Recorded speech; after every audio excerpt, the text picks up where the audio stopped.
guys. We are analyzing A Painful Case by James Joyce. Context. This is written in 1914 and was published with a bunch of other short stories by James Joyce in The Dubliners. This story is about Mr. James Duffy, who is egocentric and alone, and lives a very poor, sad life, devoid of anything to do with emotions. The main topics I will be discussing are characters, places, books, time, relationship, and then the structure/organization. So, I will try to break it down like I can, and try to be as organized as I possibly can, but I will probably jump around. Okay, so first, we've got Mr. James Duffy. Mr. James Duffy is self-centered, as we see throughout this entire story. He's introduced first by the place he lives. We have a glimpse of what he is like thanks to the description of how he lives where he lives. Mr. James Duffy is egocentric. Everything in the story is from his point of view. We will talk about that later. He's selfish. He is a bachelor. He lives alone. He's got no company. He's very isolated, lives separately from society. He's kind of devoid of life, and at the end, we have this quote where it says he was separated from the feast of life, or excluded from the feast of life, something like that.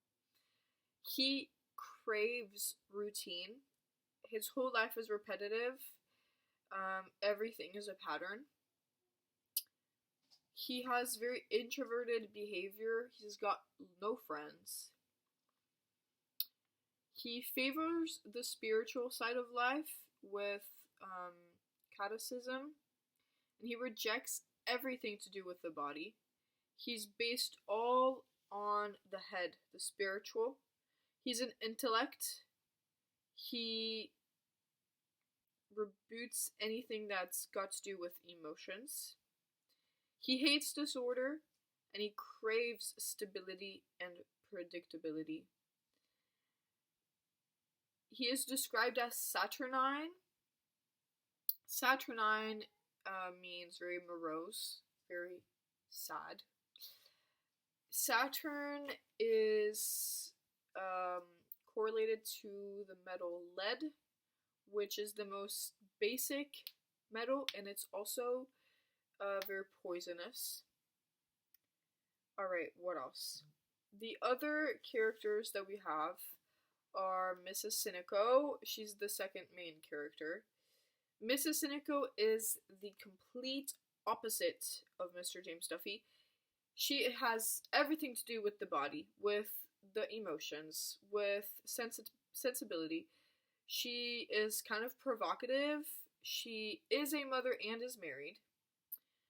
She is also isolated, so they do have that in common. She later on becomes an alcoholic, which really points to how fragile she is. There is also Mrs. Cynical's daughter and her husband. Those are also two characters that have a lot less importance throughout the story. And I don't know if I'm missing something else. Let's see. I have some more notes on my computer. No, I think that's everything there. That is Felix doing some stupid shit in my room. Okay, so Mrs. Cynical comes to disrupt everything that Mr. Duffy has created in his life. She disrupts his routine.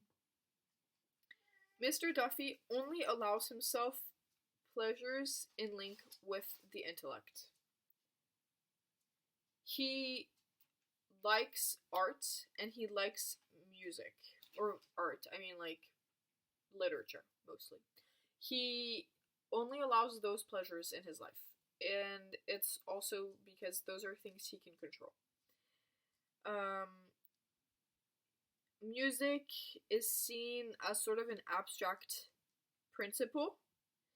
No, Felix.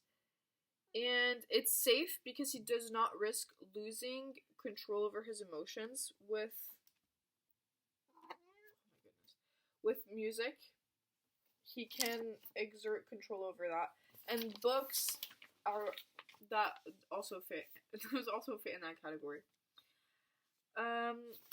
If we take the text itself, we see that it is incredibly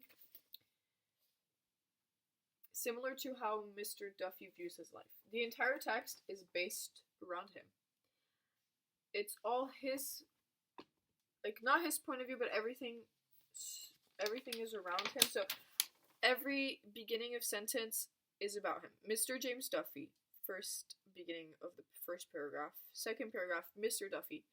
Then we've got the third paragraph, line 37. He had neither companion nor friends, church nor creed. Talks about him. And then we've got the first disruption in their routine. But we'll talk about that in a second. Okay, so when we go through the very first paragraph, we can see that it's a description of where he lives. So first of all, he lives in Chapelizod, which is a removed suburb of Dublin. He wants to live as far away as possible. He does not want to be integrated in society. He lives a peripheral life. He lives on the outskirts of Dublin and on the outskirts of life. He does not take part in society. He lives in an old somber house, and from his windows we can see a disused distillery. The disused distillery has a connotation of death because it is no longer something that is used. The distillery gives the idea of production of alcohol. We can imagine whiskey because it is in Ireland. Whiskey in Gaelic means water of life. And because there is no longer any whiskey being produced, there is no longer that water of life. And so there used to be festive things happening across from where he lives, but no longer. It is disused, it is no longer in use. How stupid, but yeah. Apart from that, then we have, we enter his house and we can see what his apartment looks like. So we've got the furniture, so let's see, uncarpeted room and free from pictures. So there's this description of an absence of. It's very negative, it's very barren, it's very stern, like Mr. Duffy is.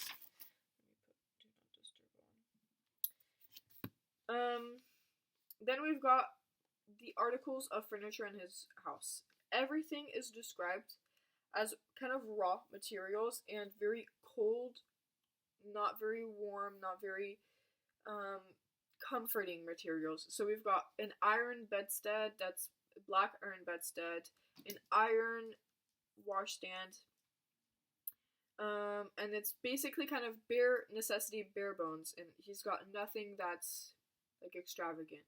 He doesn't have anything to decorate the house. There is the repetition of 4 throughout the story. We see it here for the first time with, he has 4 cane chairs. So yeah, everything is made of iron or like cane or wood. Then we've got the bookshelf, which is incredibly important, and it is made of white wood, so it doesn't even have any color. It's not even, like a warm wood. It's just cold feelings in his apartment.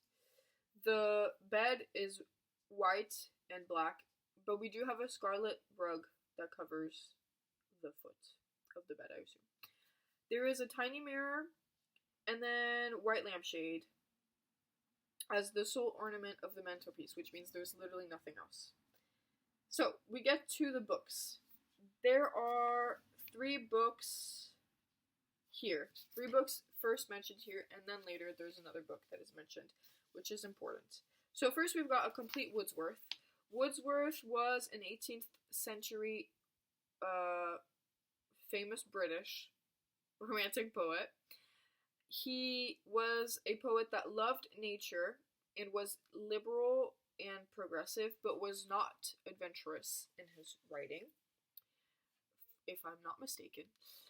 This is quite ironic because, as we can tell later on, Mr. Duffy is not at all romantic and is not liberal, not a rebel. He is very conservative. Then we've got the second book. Oh, also, one thing that I do want to point out is that the Complete